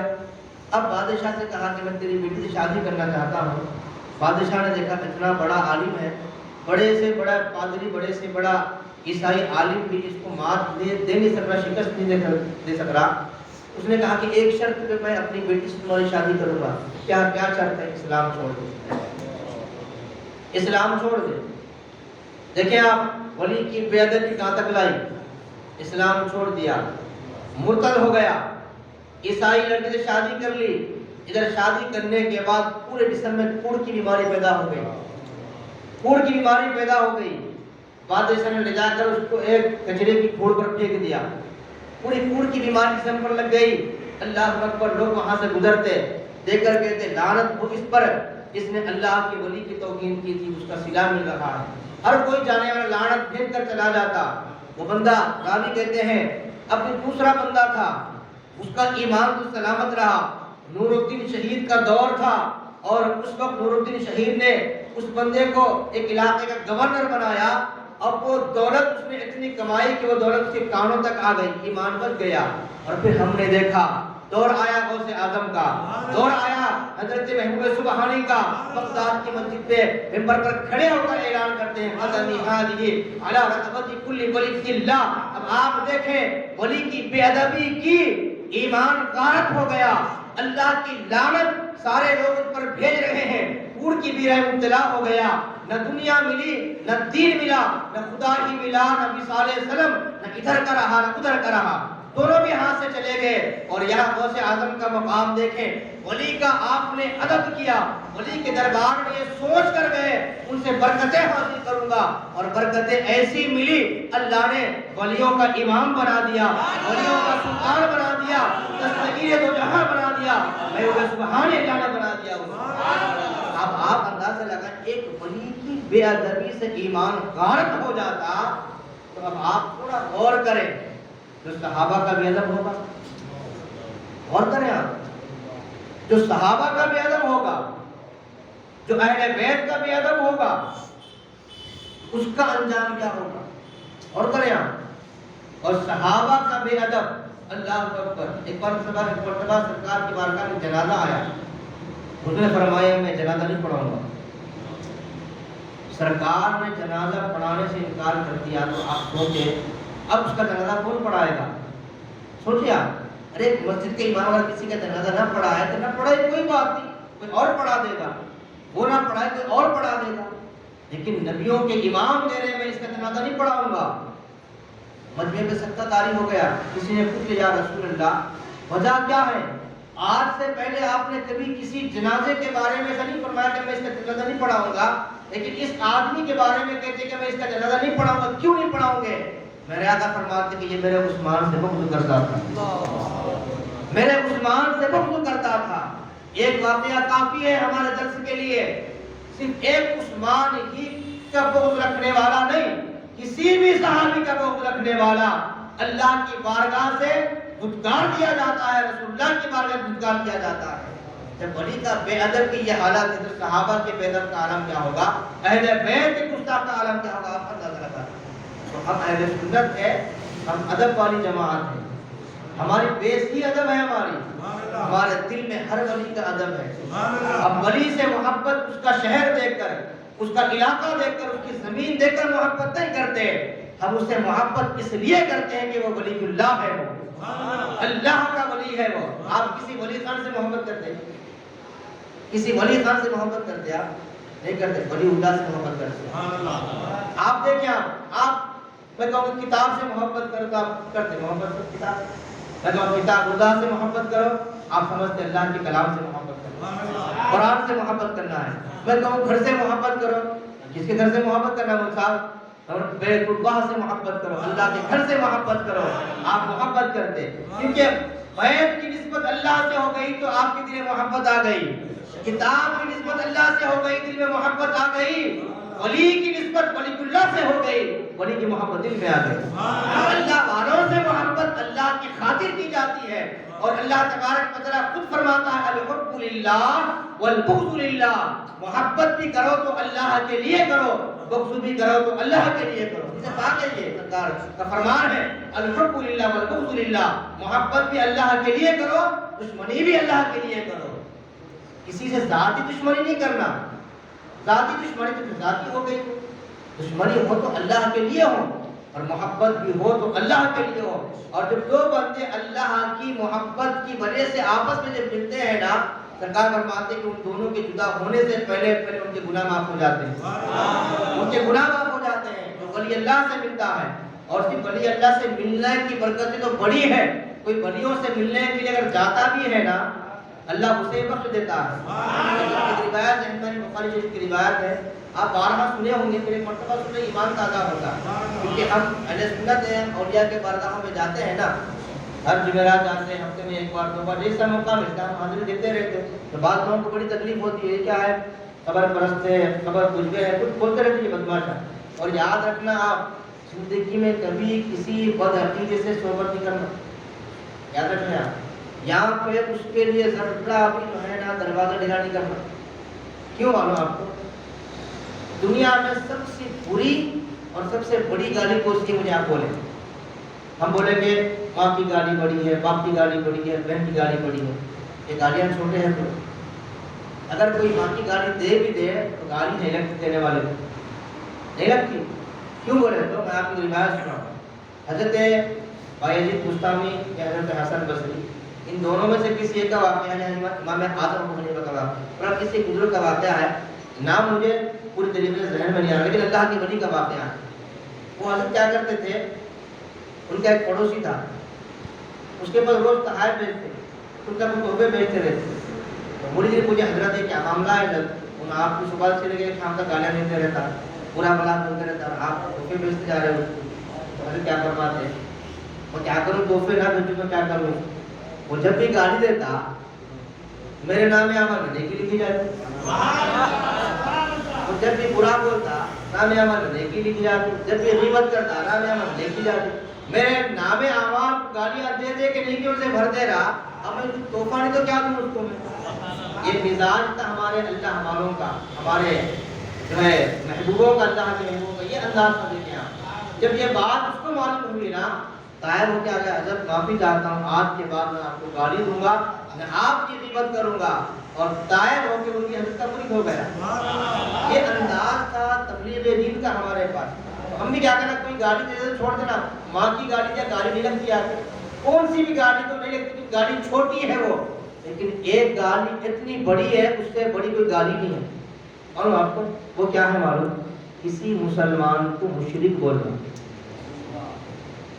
کسی مسلمان کو مشرک کہنا، یہ سب سے بڑی گالی ہے۔ آپ کو اندازہ نہیں ہے اس کا؟ آپ مسلمان ہیں، آپ توحید کے علم بردار ہیں، اور آپ کو مجھے کیا کہتی ہے؟ وہابی، خبر پرست، خبر کجوے، مشرک، اس سے بڑی گالی نہیں یاد رکھنے۔ آپ ان ممبر پہ مسجد میں کھڑے رہ کے ہم اللہ والوں سے محبت کرنے والوں کو، مزارات پہ جانے والوں کو مشرک بول رہا ہے، اس سے بڑی گالی کوئی بھی نہیں ہے۔ بدعتی بولتا ہمارے کو، ابر کچھوے بولتا، ابر پرست بولتے ہیں ہم کو، اس سے بڑی گالی کون سی بھی نہیں ہے. تو لہٰذا اتنی بڑی بڑی گالیاں ہمیں دی جاتی ہے اور ہم ان کے لیے دل کا ڈھکن گول کر کے رکھے آؤ ہمارے دل نہیں. ان کے لیے ہمارے دل میں ذرہ جگہ نہیں ہے. ہمارا دل کسی وہابی کے لیے نرم نہیں ہو سکتا. ہم اہل سنت ہیں، ہمارے دل میں اولیاء کی محبت ہے. جو ہمیں مشرک کہتا، یہ ایسے بے شرم ہے، معلوم آپ کو، ہمارا مشرک ہوتا کہ ہمارے پیچھے نماز پڑھتا. دیکھو کوئی بھی سننے جائے کسی وہابی کے پیچھے نماز نہیں پڑھتا. الحمدللہ ہم عمرہ بھی گئے تو مکے کے امام کے پیچھے نماز نہیں پڑھے، مسجد نبوی میں وہاں کے امام کے پیچھے نماز نہیں پڑھے، اپنی نماز پڑھ لیتے ہیں بعد میں. ہاں لوگ بولتے اتنی بڑی مسجد ہے نا، یہاں آنے کے بعد بھی بھائی مسجد سے معاملہ نہیں ہے، مسئلہ امام سے ہے. امام بدعقیدہ ہے، پکا غیر مقلد ہے، اہل حدیث ہے. ہم یہاں عمرہ کرنے آئے، نماز پڑھنے، نماز تو ہمارے پاس بھی ہے انڈیا میں، ہمارے علماء بڑے سے بات ہے. حضرت غازی ملت ایسی فرمائے، فرماتے کہ نماز تو انڈیا میں بھی ہے، حج نہیں ہے وہاں، اس لیے یہاں پہ حج کرنے آئے. ہاں تو نماز ہم اپنی پڑھ لیتے وہاں پہ. الحمدللہ ہر اہل سنت کے علماء ہو جاتے ہیں نا، کسی کے پیچھے نماز نہیں پڑھتے، اپنی نماز پڑھنے کے آئے. لیکن آپ یہ بدبختوں کو دیکھو، ہر سنی عالم کے پیچھے نماز پڑھتا ہے، مشرک بولتا، بدعتی بولتا پھر نماز پڑھتا. مطلب کہ اس کو خود کو ہی معلوم کہ میں جھوٹ بول رہا ہوں، یہ مشرک نہیں ہے. یعنی کہ وہ لوگوں کو گمراہ کرنے کے لیے اس طرح کے فتوے دیتے ہیں. تو دیکھیں اولیاء کے درباروں میں جانے کی برکتیں کیا ہوتی دیکھیں آپ. تو ہم ولی اللہ، جب ولی کی نسبت اللہ سے ہو گئی تو محبت کر رہے، کتاب کی نسبت اللہ سے ہو گئی کتاب سے محبت، بیت کی نسبت اللہ سے ہو گئی اللہ کے گھر سے محبت ہو گئی نا. اب آپ دیکھیں، آپ ہم ولیوں کے درباروں میں جاتے ہیں، اس کا صلہ کیا ملتا دیکھیں آپ. بخاری شریف کی حدیث ہے، ایک شخص آیا جو سرکار یہ واقعہ بیان کر رہے صحابہ کی جھرمٹ میں، بنی اسرائیل کا واقعہ ہے یہ، سرکار اپنے صحابہ کی جماعت میں بیان کر رہے ہیں کہ ایک بندہ تھا بنی اسرائیل میں جس نے 99 خون کیے تھے. کتنے؟ 99. وہ کسی ایک صاحب کے پاس گیا، جا کر کہا کہ حضرت میں بہت بڑا قاتل ہوں، میں نے 99 لوگوں کا میں نے قتل کیا ہے، تو کیا میری توبہ قبول ہو سکتی ہے؟ میں توبہ کرا تو معافی مل سکتی ہے؟ بیچارے ذرا ہٹ طرف جاؤ، گناہ گار سے، اس کے گناہ سے نفرت کرنا، گناہ گار سے نفرت نہیں کرنا. یاد رکھ لیں آپ، نفرت گناہ سے ہونا، گناہ گار سے نہیں ہونا. اگر گناہ گار سے نفرت کرے گا نا تو پھر دین سے دور ہو جائے گا وہ. یاد رکھ لیں آپ، الحب للہ والبغض للہ، مولا کائنات کی مرتبہ میدان جنگ میں ہے. ایک دشمن حضرت مولا کائنات کی تلوار کی زد میں آ گیا. کس کی تلوار کی زد میں آ گیا. اچانک اس بدبخت نے کیا کیا، حضرت مولا کائنات کے چہرے پر اس نے تھوک دیا، نعوذ باللہ. حضرت مولا کائنات اڑ گئے، اب تلوار نہیں چلا رہے، پریشان ہو گیا. آپ میری گردن پہ تلوار رکھ دیے تھے، چاہتے تو میری گردن تن سے جدا کر سکتے تھے، لیکن اٹھ کر کھڑے ہو گئے. کہا تیرے اس عمل قبیح سے پہلے، یعنی کہ تو جو گندا کام کیا میرے ساتھ، یعنی کہ میرے چہرے پر تو جو تھوکا، اس سے پہلے میرا جو غصہ تھا وہ اللہ کے لیے تھا، اللہ کے لیے تھا. اگر میں تیرے اس قبیح عمل کے بعد اگر میں قتل کرتا نا تو دنیا یہ کہتی کہ علی اپنی ذات کے لیے قتل کیا ہے. میں تجھے اپنی ذات کے لیے قتل نہیں کروں گا، میں تجھے اللہ کے لیے قتل کرنے جا رہا تھا. جب اس نے یہ بات سنی تو اللہ ہوا کیا دیکھیں آپ، وہ جو دل تاریک تھا، گناہوں کی وجہ سے سیاہ ہو چکا تھا، اس کی دل کی تاریکی ختم ہو گئی. کلمہ پڑھ کے مسلمان ہو گیا. کلمہ پڑھ کے مسلمان ہو. کہا ہماری دشمنی تجھ سے تیرے وجہ سے نہ تھی، تیرے اندر جو کفر تھا اس کفر سے ہمیں دشمنی تھی. تو یہ انداز تھا ہمارے بزرگوں کا اصلاح کرنے کا. کلمہ پڑھ کے مسلمان ہو گیا، یہ اخلاق تھے. ہر ترویج سے انہوں نے جواب دیا کہ چل تیرا توبہ کہاں سے قبول ہو، تو 99 لوگوں کا قاتل ہے. اس کو آیا بڑا غصہ، جب توبہ قبول نہیں ہوتی چلو سنجری کر لیں گے، اس کی بھی گردن اڑا دیا، سب ختم ہو. پھر چند دن کے بعد پھر خیال آیا اللہ کے بارگاہ میں توبہ کر. یہ خیال بھی آنا بہت بڑی نعمت ہے. اگر اپنے آپ بندہ گناہ ہے ملوث ہے, گناہ کرتے کرتے کبھی خیال آتا مولا بڑا گناہ گار ہوں, مسجد کا رخ کرتا, غسل میں بیٹھ جاتا, دعائیں کرتا, روزہ بھی گراتا, یہ جو خیال بھی آتا ہے نا, یہ اللہ کی بہت بڑی نعمت ہے. دیکھیں آپ, اور جس کو اللہ اپنی نعمت سے سرفراز کرنا چاہتا اس کو یہ دولت سے مالا مال کر دیتا. پھر خیال آیا, خیال جب آیا پھر نکلا, کسی ایک عالم صاحب کے پاس گیا, جا کر کہا کہ حضرت مسئلہ ایسا ہے. تو حضرت نے کہا بالکل تیری توبہ قبول ہوگی, اللہ کی رحمت کے دروازے کھلے ہیں, توبہ کا دروازہ قیامت تک کھلا ہے, تو اللہ کی بارگاہ میں توبہ کر, تیری توبہ قبول ہوگی. تو میں توبہ کیسے کروں؟ انہوں نے کہا کہ فلاں مقام پہ فلاں گاؤں ہے, وہاں جاؤ, کچھ اللہ والے ہیں, اللہ والے ہیں, ان کی صحبت میں بیٹھ جاؤ, وہاں جا کے طائب ہو جاؤ, توبہ کرو, اللہ معاف کر دے گا. اب وہ بندہ نکلا, دیکھیں ایسے نکلا, انتقال ہو گیا, انتقال ہو گیا. اب ادھر جنت کے فرشتے آ گئے, ادھر جہنم کے فرشتے آ گئے, آپس میں کھیچم تانی ہو رہی. جنت کے فرشتے کہتے ہیں کہ ہم جنت میں لے جائیں گے, جہنم والے کہتے ہیں جہنم میں لے جائیں. اللہ عالم الغیب و شہادہ ہے, سارا معاملہ معلوم ہے, معلوم ہے نا. سارے فرشتے اللہ کے دربار میں حاضر, مولا یہ جا رہا تھا تیرے محبوبوں کی بستی میں, ہم اس لیے جنت میں لے جانے کے لیے پہنچے. یا یہ فرشتے کہتے ہیں کہ مولا جا تو رہا تھا لیکن تھا 100 لوگوں کا قاتل, جنت کا جہنم کا مستحق ہے. رب تبارک و تعالی بخشنے کے لیے بہانے تلاش کرتا تھا. اللہ چاہتا تو ایسے ہی بخش سکتا تھا, لیکن اللہ بڑے سے بڑا گناہ بھی جو ہے نا, کچھ بہانے کے ذریعے بخش دیتا ہے, بخشنے پہ آئے. لیکن جب پکڑنے پہ آئے نا, چھوٹی سی چھوٹی خطا پکڑ لیتا. وہ قہار بھی ہے, جبار بھی ہے, رحمان بھی ہے, رحیم بھی ہے. وہ اس کی 2 صفتیں ہیں, رحمان رحیم بھی ہے, مہربان بھی ہے, رؤوف بھی ہے. وہ جبار اور قہار بھی ہے. تو ہمیں اللہ کی رحمت سے نا امید بھی نہ ہونا ہے, اور اللہ کی جباریت قہاریت سے لاپرواہ بھی نہیں ہونا ہے. خوف خدا بھی رکھنا ہے, اور رب کی رحمت سے امید بھی باندھ رہنا ہے. لا تقنطوا من رحمت اللہ, میری رحمت سے نا امید نہ ہونا. تو اب اللہ نے کہا کہ وہ زمین کو جو ہے ماپو, کہ اگر زمین کا حصہ اولیاء کے اس ٹھکانے سے قریب ہو جائے تو جنت میں لے جانا, دور ہوئے تو جہنم میں لے جانا. اب جب اللہ نے یہ حکم بھی دیا فرشتوں کو, اور وہاں زمین کو بھی حکم دیا کہ اے زمین میرے محبوب کی طرف سمٹ جا. زمین سمٹ گئی.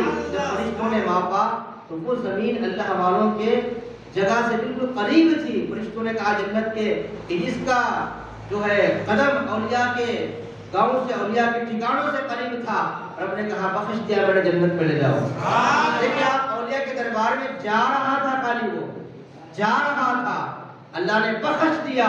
اور جو اللہ والوں کے درباروں میں جا چکے ہوں گے, ان کے محبوب بن چکے ہوں گے, ان کے مقرب بن چکے ہوں گے, تو اللہ کیسے اس پر کرم کی نوازی نہیں فرمائے گا.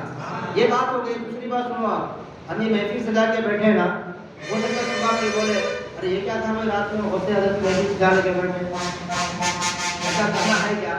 تو بول رہا اللہ والوں کی محفل, اللہ والوں کا ذکر خود مصطفیٰ کریم اپنے صحابہ کے دربار میں کیا کرتے تھے. صحابہ کی جماعت میں دربار مصطفیٰ میں ولیوں کا ذکر ہوتا تھا. اب یہ بخاری کی حدیث ہے, یہ اللہ تبارک و تعالیٰ کے رسول, بخاری شریف میں حدیث ہے, اپنی دربار میں صحابہ کی جھرمٹ میں بنی اسرائیل کے بندے کا واقعہ سنا رہے, محبوب بندوں کا ذکر سنا رہے. پتہ چلا کہ اللہ تبارک و تعالیٰ کے محبوبوں کا ذکر کرنا سنت مصطفیٰ ہے یہ. اور خود رسول پاک فرماتے ذکر الانبیاء من العبادتی و ذکر الصالحین کفارہ, کہ انبیاء کا ذکر عبادت ہے, اولیاء کا ذکر گناہوں کا کفارہ ہے یہ. اور جہاں اللہ والوں کا ذکر ہوتا ہے اور اللہ کی رحمتیں نازل ہوتی ہیں. آج دو چار واقعہ غوث پاک کے سنا کے اپنی بات ختم کروں گا. سرکار غوث پاک کو اللہ تبارک و تعالیٰ نے بے شمار خوبیاں عطا فرمائی, اور سرکار غوث پاک کے اخلاق, علمی خدمات میں غوث پاک کی کیسی تھی. میں آپ کو 2 واقعہ سنا کے اپنی بات ختم کروں کہ سرکار غوث پاک کا علم کیسا تھا. سرکار غوث اعظم کے زمانے میں ایک بہت بڑے محدث تھے, امام ابن جوزی. ان کو اہل حدیث بہت مانتے. حضرت امام ابن جوزی بہت بڑے محدث, کتنے بڑے محدث معلوم آپ کو, انہوں نے وصیت کی تھی جب میرا انتقال ہو جائے تو میں نے حدیث لکھنے کے لیے جو قلم کے کورے جمع کیے, پینسل آپ دیکھیں شارپنر سے چھلتے نا, پینسل مول ہو جاتی, چھلتے اس کو آپ, تو پھر وہ لکڑی کا پورا جمع ہوتا ہے, بھوسا جس کو بولتے ہیں, تو آپ نے جو قلم سے لکھتے تھے نا تو وہ قلم کے پورے آپ جمع کرتے تھے.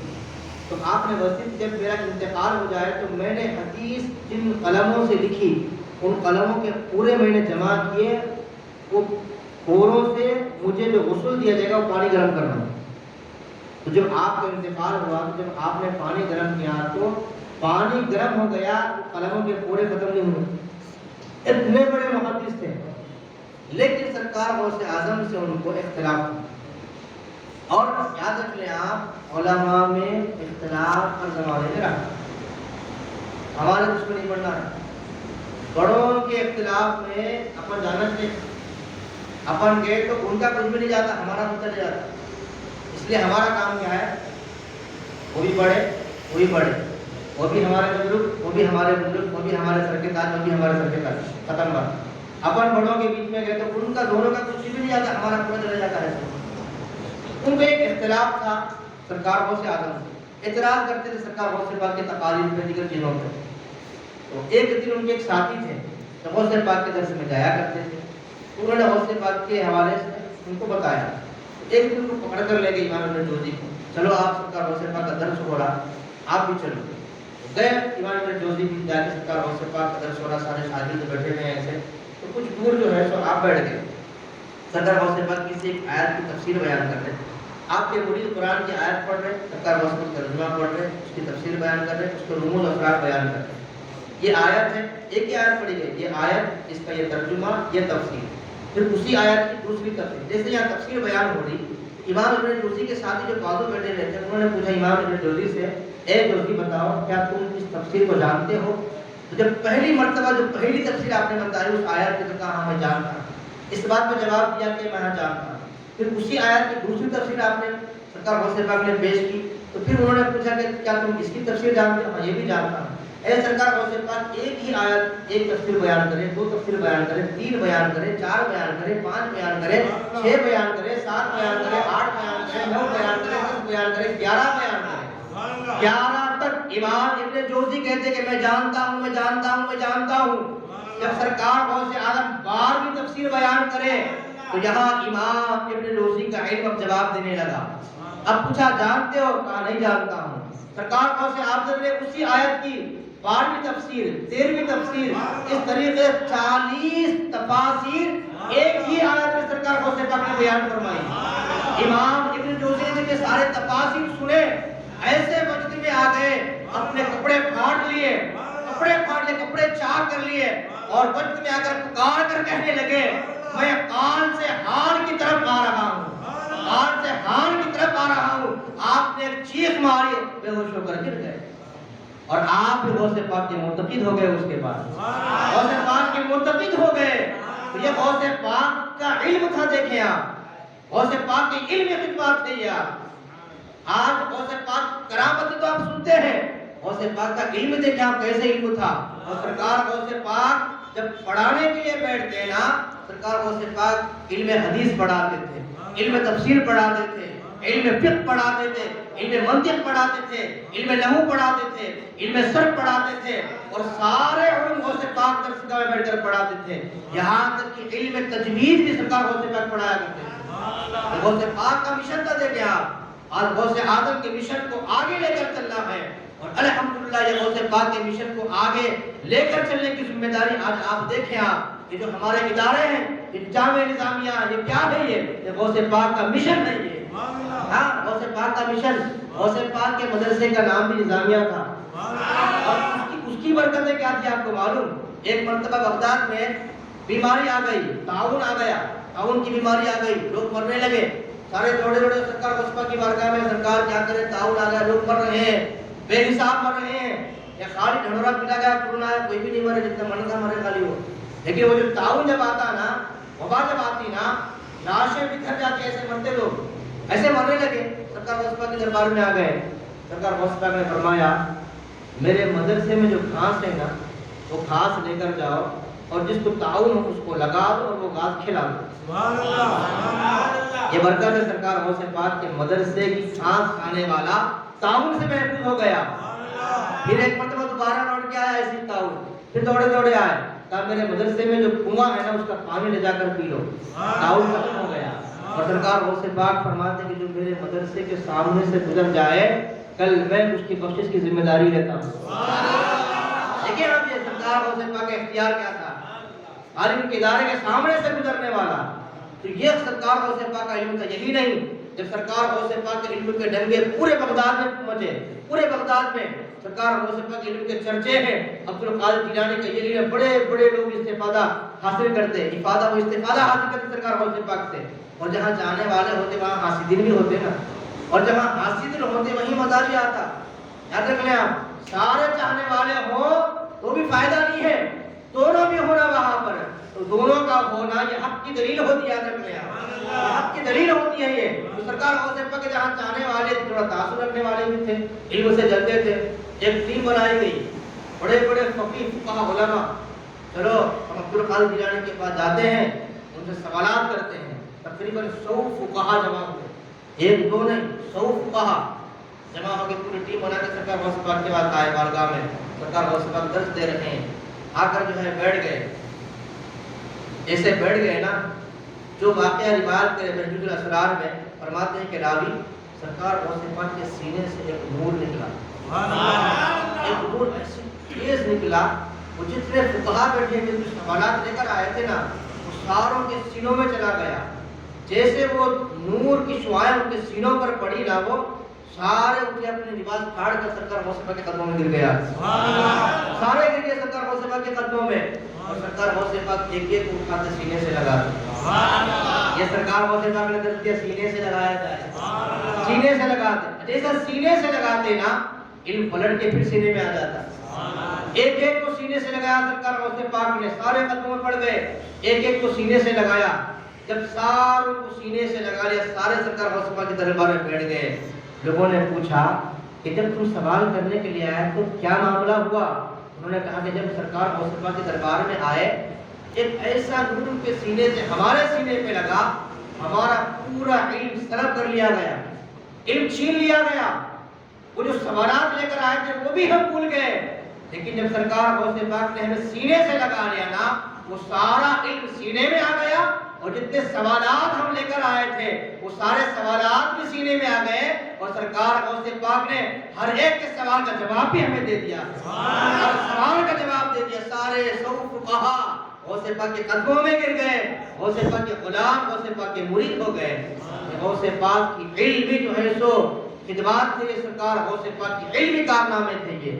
اور سرکار غوث پاک الحمدللہ اپنے جو ہے غلاموں کی مدد بھی کیا کرتے تھے۔ آخری واقعہ سنا رہا ہوں کیونکہ ہم سرکار غوث پاک سے مدد مانگتے، اٹھتے ہوئے یا غوث المدد، چلتے ہوئے یا غوث المدد بولتے نا، بات کو تکلیف ہوتی ہے۔ یہ ایسا وظیفہ ہے، یاد رکھ لیں آپ، میرا خود کا بہت آزمایا ہوا نسخہ ہے یہ، آپ بھی اس کو آزمائیں۔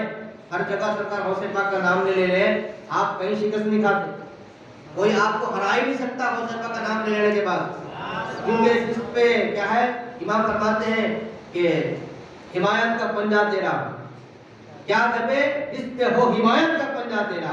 اور جب غوث پاک کی حمایت سر پہ آ جاتی ہے نا، تو بڑی بڑی بلائیں دور بھاگ جاتی ہیں، بڑے بڑے اجنات بھاگ جاتے ہیں غوث پاک کے نام سے، بڑے بڑے جو ہے تو بلائیں دور ہو جاتی ہے۔ سرکار غوث پاک کے زمانے میں ایک بچہ جس کو بہت بہت بخار آتا تھا، اس کے والد نے آتے جو ہے سرکار میرے بچہ بیمار ہے، کچھ علاج دیجیے، علاج دیے کم نہیں ہوا، پھر دیے کم نہیں ہوا۔ ایک مرتبہ سرکار جا کر کہو اس سے، بخار سے کہتے ہیں اے بخار تجھے حکم ہے عبدالقادر جیلانی کا چلا جا۔ جب جا کے صرف نام لے کر کہا کانے بچے کے عبدالقادر کا حکم ہے چلی جا، بچہ ایسا شفایاب ہو گیا، بیماری خرید بھی نہیں آئی۔ سرکار غوث پاک کے نام میں قوت ہے یہ۔ تو ایک مرتبہ سرکار غوث پاک مدرسے میں بیٹھے ہوئے ہیں، وہ بچے پڑھ رہے ہیں، اچانک سرکار غوث پاک رضی اللہ تعالی عنہ کا چہرہ متغیر ہو گیا۔ سرکار غوث پاک نے اس طرح آنسو چڑھائی، اپنی چادر کے نیچے ہاتھ ڈالا، جب ہاتھ باہر نکالا تو پانی کے قطرے سے لپک رہے ہاتھ سے۔ مریدین شاگردوں کی جرأت نہیں پوچھ رہے، پھر کیا کیا، دن لکھ لیا، تاریخ لکھ لی، انہوں نے وقت لکھ لیا۔ یہ شاگردوں کی خوبی ہوتی ہے، استاد کے پاس بیٹھتے نا، جو سمجھدار شاگرد ہوتے نا سب کوٹ کر لیتے رہتے استاد کیا بولتے، دن لکھ لیے۔ اور آپ بھی بچے ہیں نا، کبھی بھی آپ پڑھتے تو پڑھتے وقت ذہن ٹیچر پہ رکھنا، کالج کے بچے ہیں ذہن پروفیسر پہ رکھنا، مدرسے کے بچے ہیں ذہن استاد پہ رکھنا، اور جو بچے پوری پڑھائی کے دوران میں اپنے استاد پہ ذہن رکھتے توجہ رکھتے نا، وہ بچے زندگی بہت کامیاب ہوتے. یاد رکھنا جب سار پڑھا رہے ہیں ٹیچر کی کوشش کرنے کے بیٹھے ہیں تو یاد رکھنا آگے جانے میں بہت پچھتے آتے ہیں. دیکھ لیں آپ جتنے بچے ترقی کر دینا، آج کوئی سی فیلڈ لے لیں آپ، اسکول کے لے لیں، مدرسوں کے، جو بچے ترقی کیے ہوئے ہیں نا، وہ بچوں کی آپ ہسٹری پڑھ لیں، وہ بچے یہ بولیں گے جب درس ہوتا تھا، کلاس ہوتی تھی، ہم پوری توجہ کے ساتھ کلاس میں بیٹھتے تھے. ہم یاد رکھیں. تو ریکارڈ کر لیے، پوچھ نہیں سکے. 2 مہینے گزر گئے. 2 مہینے کے بعد ایک سوداگروں کا قافلہ سرکار غوث پاک کی بارگاہ میں آیا، تحفے تحائف لے کر آیا، تحفے تحائف لے کر تو آ کر پیش کیے. اب 2 مہینے کے بعد وہ جس تحفے تحائف لے کر آئے تو شاگرد تو بیٹھے ہوئے تھے، کچھ دور ہٹے ہیں، پوچھے یہ تحفے تحائف مسئلہ کیا ہے، کس لیے تحفے تحائف کیے جا رہے؟ تو کہا سنو، آج سے 2 مہینے پہلے فلاں دن فلاں تاریخ فلاں وقت اور جگہ کہتے نا شاگرد دیکھ لیے وہی دن جب لکھا گیا جس میں سرکار غوث اعظم ڈالر سے ہاتھ نکالے، ہم ایک کشتی پہ سفر کر رہے تھے، مسافر تھے، کشتی میں سفر کر رہے تھے، ایک طوفان آیا، ایک تلاطم آیا، کشتی ڈوبنے کو تھی، ہم پانی میں غرق ہونے کو تھے. ہم نے وہیں سے اپنے پیر کو یاد کیا، یا غوث المدد کے، یا شیخ عبد القادر جیلانی کہہ کے ہم نے یاد کیا. ایک ہاتھ سمندر سے نمودار ہوا، ہم نہیں جانتے ہاتھ کس کا تھا، ایک ہاتھ نمودار ہوا، ہماری کشتی کو کنارے لگا دیا. اتنا معلوم تھا، ہم نے ہمارے پیر کو آواز دی اور ہمارا پیر ہماری مدد کے لیے آ گیا ہے، ہمارا پیر ہماری مدد کے لیے آ گیا ہے. جب شاگردوں نے دیکھا دن کون سا تھا، وہی دن تھا جس دن غوث اعظم اپنی چادر میں ہاتھ ڈالے، جب باہر نکالا تو پانی ٹپک رہا تھا. اب اندازہ لگانے کہ دن وہی تھا، تاریخ وہی تھی، وقت وہی تھا جب ان کی کشتی تلاطم میں پھنس گئی تھی. غوث پاک اپنی درسگاہ میں بیٹھ کر ان کی کشتی کو کنارے لگا دیے ہیں، ان کی کشتی کو کنارے لگا دیے ہیں. یہ غوث اعظم رضی اللہ تعالی عنہ ہے. اب آپ بولے کہ یہ بیٹا شیطانہ بولتا ان اللہ علی کل شیء قدیر. آخری بات، اللہ کی قدرت پہ ہمارا ایمان ہے، اللہ ہر چیز پہ قادر ہے. جب اللہ ہر چیز پہ قادر ہے، اللہ اپنے محبوبوں کو طاقت دینے پر بھی قادر ہے، اللہ اپنے محبوبوں کو قوت دینے پر بھی قادر ہے. کیونکہ اللہ تبارک و تعالی خود فرماتے ہیں بندہ میرا محبوب بن جاتا ہے جب میں اس کو اپنا مقرب بنا لیتا ہوں. ہاتھ اس کا ہوتا ہے، کام میرا ہوتا ہے، آنکھ اس کی ہوتی ہے، دیکھنا میرا ہوتا ہے، کان اس کے ہوتے ہیں، سننا میرا ہوتا ہے، زبان اس کی ہوتی ہے، بولنا میرا ہوتا ہے، پاؤں اس کے ہوتے ہیں، چلنا میرا ہوتا ہے. ہاتھ غوث اعظم کا تھا، کنارے لگانا اللہ کا کام تھا. ان اللہ علی کل شیء قدیر. اللہ تبارک و تعالی ہمارے اس کہنے کو سننے کو اپنی بارگاہ میں قبول فرمائے. السلام علیکم ورحمۃ اللہ وبرکاتہ.